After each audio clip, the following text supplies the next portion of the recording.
you for joining No Filter Femme. This is part 2 of episode 4. And if you are joining and you have not seen part 1 of episode 4, please go back and watch it because you are not going to be disappointed. We are talking about rebel love, redefining love after 40. And this is a good pivot to start talking about now, even the sexual side of it. Yeah. And we talked about this last night with the ladies. And if you have not watched episode 3, I'm going to tell you to go watch it right now because it was So amazing. good. Oh, it was so good. And the women who came on spoke so honestly, even about what sex is like over 40 within the context of marriage, outside of the context of marriage. And I will say that is a major consideration even in getting married, is what will sex be? Yeah. Right? Do I know? And I'm not going to give away what was on episode 3, but I will say that we had some women show up that were well beyond 40. Yeah. That, just recently could even put language to what they wanted out of sex with partners that they've been with for 30 years. Yes. And let me just say this. I ain't got that kind of time. And that's not a judgment. No. But that's the beauty in having those conversations, Yes. though, because you expedite the time. It's like, I can just learn from your experience, Yes. and I can then, be catapulted so much further faster. Yes. Yeah. Yeah. And I mean, I think that's over 40. It's like, just give me the information, honey. I don't need to learn by experience anymore. I was learning by experience in my 20s, in my 30s, but baby, now at 40, let's see how we can get on the road of acceleration to get to the results and the solutions that we need to be happy. And, I learned so much in the conversation we had last night just about communication with your partner. So huge. I mean, simple things like, I don't like it when you do, certain things in the bed, or I would like for you to do certain things. A little to the left. A little to the left. A little to the 'Cause, right. baby, you doing a whole lot of work and it's not given. It's the chicken nugget of it all. Like, let's have a conversation. And what was so freeing about that is, what came out in that conversation was a simple tweak. Yes. In communication changed everything. Yeah. Meaning she was holding back information because she was shameful a bit and didn't want to be offensive to her mate in speaking up about what she needed. But when she did, he loved it. Loved it so much. He verbalized it and then encouraged her to keep. I don't even know where it came from, but whatever it is, let's keep doing it. Right. And so imagine like all of those years sitting on that. Yeah. Right. And not feeling empowered and that you have permission to be honest about what you want sexually. Only to find out that it was always really available to you. Yeah. You just didn't ask for it. Yes.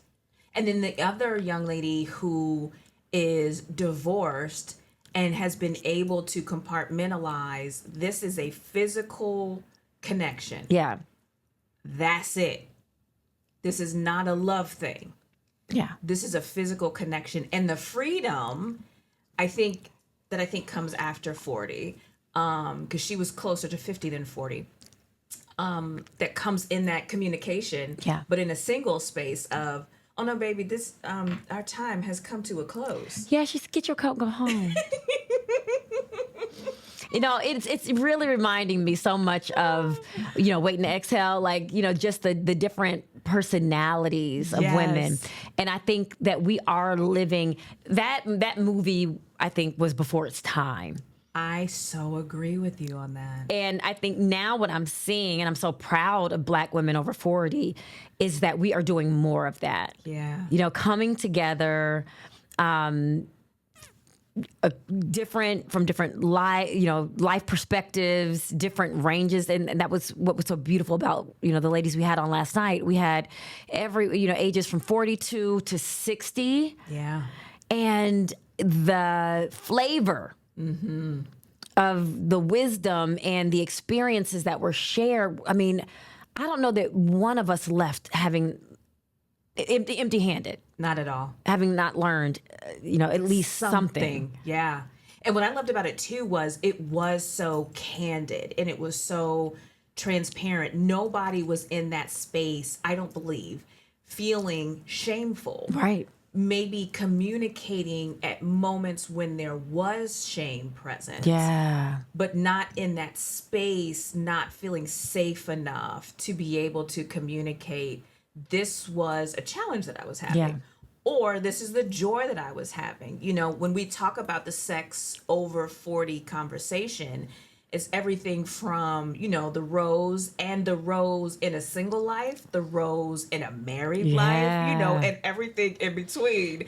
And how our hormones and menopause and perimenopause all affects, whether you're single, married, or what have you, how that affects that dynamic. Yeah. And, is this a conversation with a doctor or with a specialist so that now as my hormones are adjusting and changing that I can do something to level that out so that my sex drive is higher and more present as my body changes, and just being able to have those conversations of this does look different, because then some of the ladies last night were like, well, actually my sex drive is higher now. You know what I mean? Yeah, and that was remarkable for me because I was the one who said at 43, my sex drive is in the garbage. Yeah. I mean, that's just the honest truth. Yeah. Like I just don't desire it. And we also talked about why that might be because I was a very active 20-something. Yeah. And teen, we've been honest, right? Mm-hmm. And so, but I do think it's more hormonal. And hearing the women talk about, the shifts in hormones, after 40, and, some of the women being on the other side of maybe the downturn in libido was helpful for me. Like, because I literally have been thinking maybe that this is just what the rest of my life is going to be. And I'm doing it because, I'm married and, this is what we do. This is what we do. But I'm not enjoying it in the same way that I used to. Mm-hmm.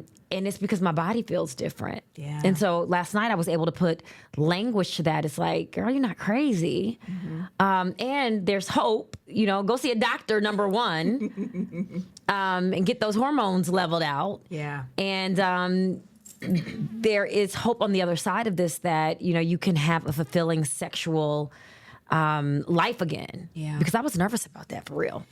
And I wasn't nervous, but it did help me in a slightly different way because I was abstinent for 17 years prior to marriage. It really was after marriage that I learned maybe my sex drive has always been low. Mm-hmm. And that's why I was able to move through such an extended period of abstinence beyond the mental.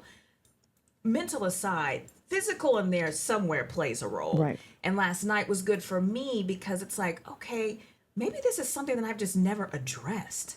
Maybe my hormone levels have been needing to be adjusted throughout the course of my adult life, but I've never really looked into it because I've never had a high sex drive. I still don't have a high sex drive. So to me, this is the way it's always been. But then I'm sitting here looking at these ladies talking about, oh, well, it's higher. And I'm thinking, okay, well, let me to make an appointment I want with my in on doctor that. ASAP, right? Yes. I'm like, I need to be swinging from the chandeliers and all of the things, right? And so it was good for me too because it was just really kind of an aha in my world of that is something that's possible, because I think I had just accepted that a low sex drive was just my lot in life, period. Yeah. And how much of that do you think is because the women before us just didn't maybe do a good job of helping us understand. Oh, huge part. Because I think as the generations continue, we're becoming more open. Yeah.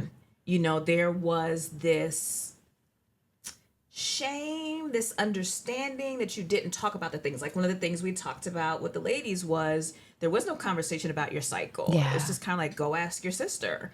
And you all figure it out. And my conversation growing up about sex was literally the whole birds and the bees. There was no like extended conversation, but that wasn't an acceptable conversation to have. Yeah. And so that's why I love what we have here, because it's like, not only are we having open conversations, but we're having open conversations later in life. Yeah. Which is a different dynamic. It is. It is a different conversation. So that menopause dynamic, the hormonal dynamic, the I am single, ready to mingle, I'm out here doing things, or me and my rose are my best friend. You know what I'm saying? Like having all of those conversations, I think opens up a space for people to feel free and hopefully release a lot of shame. Yeah, and something else came up last night that I wanted to put on the table today. Yeah. And one of the young ladies talked about how spirituality and religion had impacted the way that she approached sex and sexual fulfillment. And I want to reiterate something that I said last night, because I am a pastor. And I feel like the church, when I say the church, I mean as an organization, has done a horrible job of helping women feel free in their sexuality. It's kind of this rote, you get married and your job is to pleasure your husband and procreate, end of story. Yeah. And it is so much more than that. Yeah. And so we have women showing up like the young lady on the show last night, who is, divorced twice, young and beautiful and vibrant, and trying to figure out, how to balance, her love for God and desires that she has, but also feeling condemned for even thinking about these things. Yes. Because we are not opening up the door for these conversations to say, because sometimes there's very practical things. Like I said last night, for me, somebody who was very sexually active from a very young age, there's some practicalities to, being responsible with sex, right? Just outside of the Bible, there's, you get one body. And so, but your body is your body. And we have to allow women to be able to ask questions and give them practical answers, and not these misinterpreted scripture, right? Or interpretations of scripture, and tell them to go sit in a corner and just deal with it. Yes. Like that does not work anymore. And that is wholly ineffective. And I think is an institutional problem with our approach to religion and sexuality that has many women dying on the vine. Absolutely. And so I just wanted to say that in representation of religion, if you will, or the church, if you will, or Christianity, if you will, we got to do better. We do. That is a whole show. Yeah. But I'm glad that you said it, because my husband and I were actually chatting about that in the car on the way here. And I remember all of those conversations about oral sex and different positions. And it was missionary only, no oral sex. And that's pretty much it. And the whole concept of pleasure was just not even to be discussed. Yeah. It really was a starfish moment. You lay there like a starfish. He enters. Listen, like Celie and Mr. on Color Purple. Literally. And then he rolls over, you roll over, and that's it. Yeah. the concept of pleasure in that experience, specifically for the woman, pleasure for the woman, different positions, different ideas that you both agree to and that you're both comfortable in. Because what my husband and I were chatting about was, I said, I just find it fascinating that there's actually leadership saying to individuals about things in their intimate bedroom, about what should and should not be done. I was like, that is fast. But I know. You know it's happening. I know it's happening. And I love that you share that from your unique perspective, because I do think there is a lot of dissonance and a lot of conflict, particularly in women. Less so, I feel like, in men, because a lot of it is on the woman's side of what you're really just there to do. Submission. Yes. Submission in that way also. Right, exactly. In every way. Which is misguided. And again, we're going to have to have a whole other show just to talk about, how religion in general and the interpretations of spirituality and religion, I think, have some negative impacts on how we as women over 40 are allowed to show up and taking up space. So yeah, we'll go there. But now let's segue into our No Filter Flash Speed Question. And this is the segment of the show where we pull questions out of this handy dandy bowl and we answer the questions with the first thing that comes to our mind. No time to think of a PC answer. So you are going to get a no filter response. I'm going to let you go first. Okay. Let's see what we have this episode. These questions have been on the money. They have been on the money.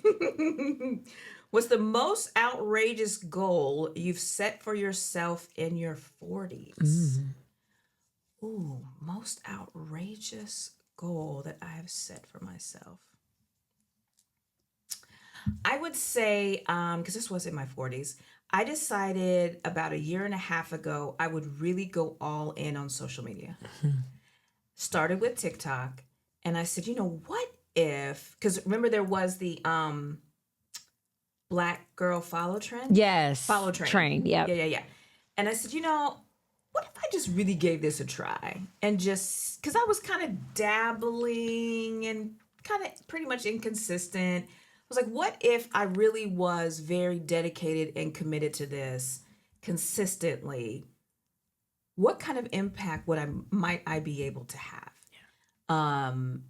And in December of 2022, December 2022, like that first week of December 2022, said, okay, I'm going to give this whole Black girl follow train a try and just see, like, maybe if I could get to, I think my original goal was like 10,000. Like, let me see if I could get to, like, I think I had like a few hundred followers maybe on TikTok at the time, and set that goal, and it just took off more than I would have ever anticipated. And just the community and just some beautiful souls such as yourself that we met on TikTok.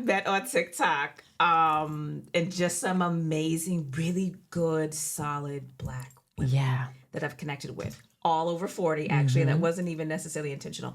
So I would say that's probably the most outrageous goal of really setting my mind to and my intentions that, let me see if I can give this social media space a chance, but I wanted to curate it and cultivate it in a way that was still me. Yeah. I didn't have this performance or this image I had to keep up, but just really wanted to create a safe space for Black women over 40 to be able to have some really honest dialogue about life stuff. Yeah. So that's what I would say. And it's so beautiful because being a woman over 40 and setting an audacious goal like that, like, I want to do this. I want to grow my account from a couple of hundred to 10,000, and then going and doing it is such an example for the community that you are never too old to set a goal and go after it and have it manifest. Like, you can do it. And I think sometimes a lot of the women that I speak to, it's like, I'd like to do that, but that's past my time. No, it's not. Mm-mm. You can absolutely set a goal today and put action behind it and, watch your dream come true. So I'm proud of you for that. Thank you. All right, I'm going to take mine. Okay. What's one thing you've done that you never thought you would do at this age? Okay, I can't think too much about it. That I never thought I'd do at this age. Okay, starting over. I never thought in my 20s and my 30s, when I was sort of on even my career path, I knew I wanted to progress. I knew I wanted to get to a certain level of seniority and pay. And I never thought that I would get to a point where I recognized that's not really what I wanted. That those goals were really set from external factors of what success looked like based on what I was seeing and what people were telling me it meant to be successful. And at being over 40 and saying, I just can't do it anymore, and walking away from a very successful corporate law career and launching my own law firm, own content and podcast studio, doing things like this that have absolutely nothing to do with what I've done for the last, 16 years or more. So, I think it's the existence that I have right now that I didn't see it, but I'm so glad that I chose to make the change and go through some transitions to live the life that I feel like I was created to live. You, to me, are the epitome of that. You are the epitome of someone a woman, a Black woman, who obtained an admirable level of success in your own right. And then said, this is good, but there's more. And the more is what is for me. Because I think so many of us put so much effort into building something for someone else. Yes. And oftentimes then feel like, but gosh, there's a certain level of life that I've grown accustomed to. And there's a certain prestige. And there's just a certain identity that I have connected to this. And I know I can say this very vividly right now. Yeah. So to reach the level of success that you did, and to then pivot and then reach this level of success again is phenomenal. Oh, thank you. I'm I appreciate so that. incredibly proud of you as my husband and I walked in the studio for the very first time. It's like, this is just amazing. Oh, you're gonna make me cry. But it's true, because you to me are the visual of what many of us would love to do. And that is really pivot, walk away from, and then build something for us. Yeah. That is our own. That then creates opportunities for other people to be able, like with this studio, to be able to then create their own, and it replicates and replicates and replicates. So I am, if I don't ever say it again, so incredibly proud of you. Thank you. Okay, I'm not gonna listen. These lashes I cannot. I know. I want to cry. But listen, we have a few more episodes. But thank you. I mean, that means a lot, because that's one of the primary reasons why I made the transition, is because I truly believe that my life is a billboard. And when I think about what happens after I am no longer here, I want it to be said that I lived in such a way that inspired other people to live their best lives. And it hasn't been easy. Yeah. And, it's come with a lot of sacrifices. Let me tell you something. I was Delta Diamond for many, many years. Mm-hmm. I know what that means. And the first time I had to board at the back of the plane. Ooh, child. And you didn't board first? But listen, it's the truth. I mean, that we really have to redefine what success, because I was Delta Diamond with a lot of sacrifice. Yeah. That I wasn't willing to make anymore. So I had to remind myself that first flight that, my status had changed and I was like getting on with everybody else at the back, okay, it's okay. Yeah. It is okay, girl, that you're not sitting in first. I mean, how much does that really mean to you? And how much are you willing to exchange for that? Yes. And how much more have you gained by giving that back? And it doesn't mean I'm not going to attain it again. Right. Right. Because if you attained it once. And it's how we define that. And so I appreciate you saying that because it does give, I think, just affirmation that what I'm doing matters. Yeah. But I love that you gave that very real other side of that as well, is that, there were you were Delta Diamond and there were sacrifices to get to Delta Diamond. Just like this is an amazing studio and there were sacrifices for this amazing studio. It's like, am I willing to make the sacrifices for the billboard that I'm looking to erect? Or am I willing to make the sacrifices for someone else's billboard? And that's no shame for, I do feel like there's like, well, don't work for the man. And, listen, if you were intended to be in that space. Honey, stay there because you will drown out here. Let me tell you. Yes, because this is not for the faint at heart. Entrepreneurship is not for the faint at heart. I feel like sometimes it's often glamorized. No, this whole girl boss thing, I think, is dangerous almost. Child. It's dangerous. It can be. I think there is a power in recognizing what you want and then having communities to help you overcome fear and the trepidation, surrounding with going to get it.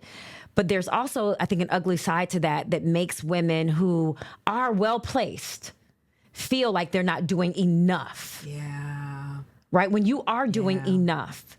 And if you are, my whole thing is, are you maxed out where you are? Are you living the truest form of your life where you are? And if not, then, what do you need to shift? But don't let my leap make you feel like, honey, you need to leap out of the pan into the fire because it might not be for you. Yes. So you have to define and find out what that looks like for you and not be coerced into a course of action that is going to leave you broke, busted, and disgusted.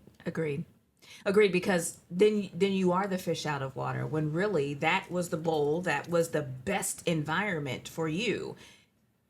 And you may not have the tools needed in that space because there's a different tool set needed for a more corporate 9-to-5 space. There's a different set of tools that's needed for an entrepreneurial space. Yeah. There's a different set of tools for a hybrid of the two spaces. And so I do love what you said in that you could end up putting yourself into a space that you're just not, it's not the best for you. Yeah. And so just going back to the topic of redefining love over 40, I want to say, find somebody to talk to about these decisions, about, what you're contemplating in love, in career, in these transitions at 40.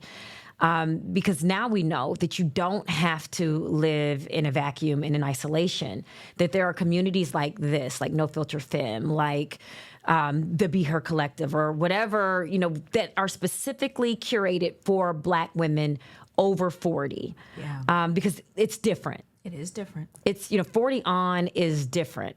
Mm-hmm. Right. And so don't feel like you have to be alone in processing through these things. Mm-hmm. And so I think that's the biggest takeaway from this episode is in that redefinition period, get some help. Yeah. Lean on somebody. Yeah. Because people are certainly leaning on you, woman.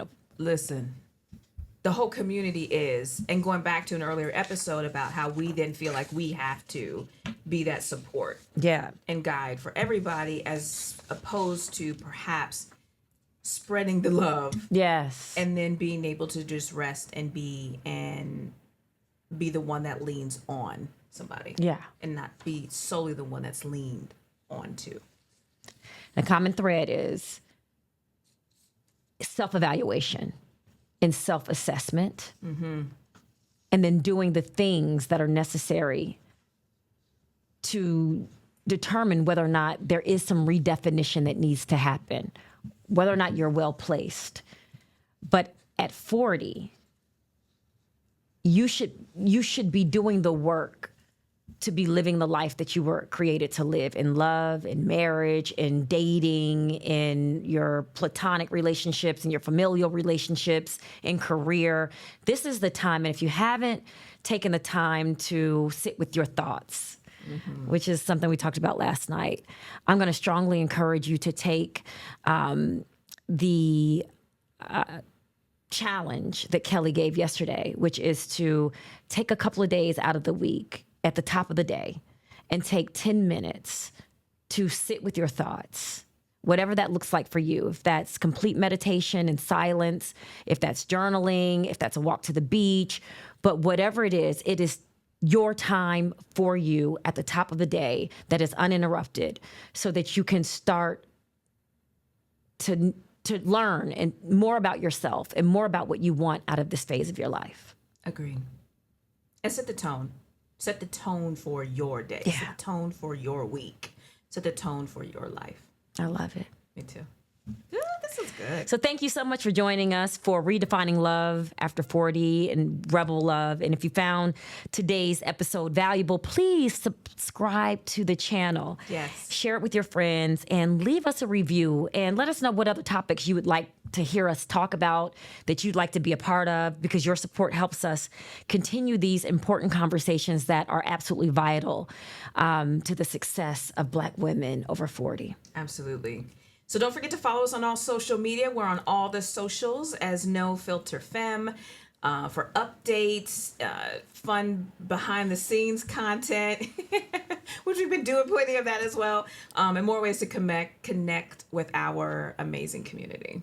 We love you. And until next time, you keep loving boldly, keep believing and remembering that romance can be redefined at any age. Your life can be redefined at any age, that you are never stuck. You're either moving forward or backwards. So we need to make sure we have our feet on the pedals and we're moving forward. No filter, just real talk. Goodbye. Goodbye.